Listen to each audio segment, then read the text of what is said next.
If you're a beginner using acrylic paints, this video is for you. This set includes 8 acrylic colors: crimson, fluorescent pink, lemon yellow hue, hooker's green, phthalo blue, phoenix violet, titanium white, and lamp black. Before mixing anything, I always swatch the colors first. This helps me understand the opacity, saturation, and how the paint looks once it dries. I'm swatching each color on white paper to see the true color, and on black paper to check the opacity and coverage. Some colors will naturally be more transparent, and that's not a bad thing. It just tells you how to use them better.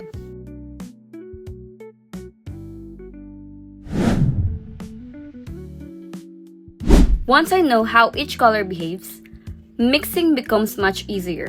There are 5 colors I personally use all the time, just practical ones you'll reach for again and again. I'm starting with a natural skin tone because this is one of the most intimidating colors for beginners. I begin by mixing lemon yellow and crimson. I'm aiming for a warm orange first. Once I have that base, I slowly add titanium white to lighten the color and control the value. What I'm looking for here is a soft, peachy tone that still feels warm. If it starts to look too pink, I add a little more yellow.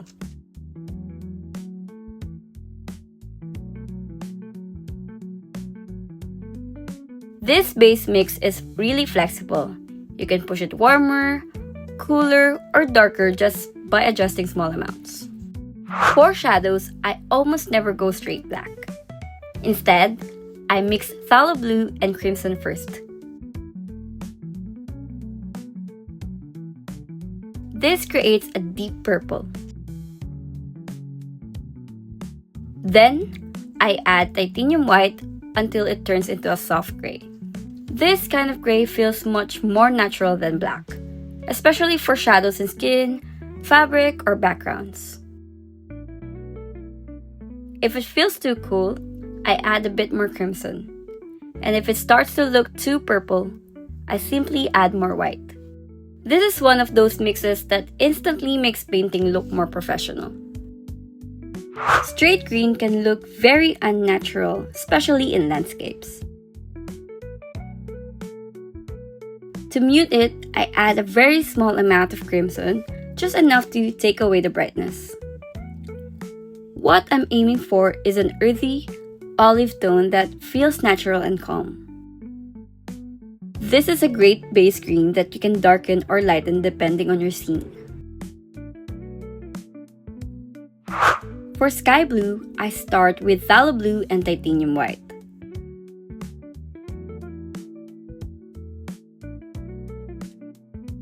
Once I have a light blue, I add a tiny amount of lemon yellow. That small touch of yellow softens the blue and keeps it from feeling icy or artificial. This mix works beautifully for skies, water reflections, and soft backgrounds.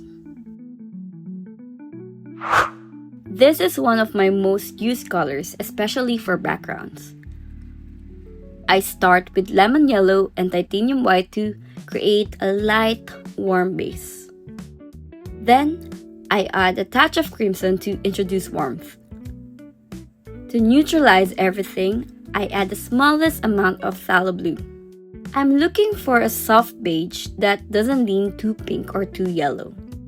This color works really well when you want your subject to stand out without a distracting background. While I work on this small painting, I want to share a few important things beginners should know about acrylic paints. Acrylics dry much faster than watercolors, so planning matters. You don't need to rush, but you do need to be intentional. If blending is important, work in smaller sections instead of trying to paint everything at once. Another thing beginners struggle with is overworking.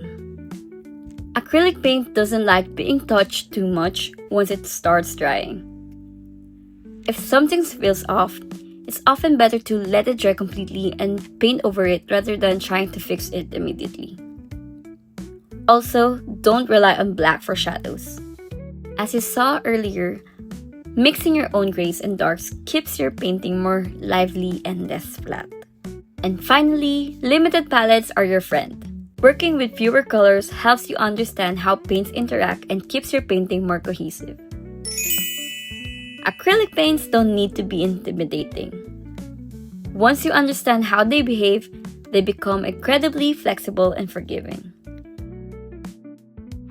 Don't forget to like and subscribe for more beginner-friendly art content. Thank you so much for painting with me, and I'll see you in the next one.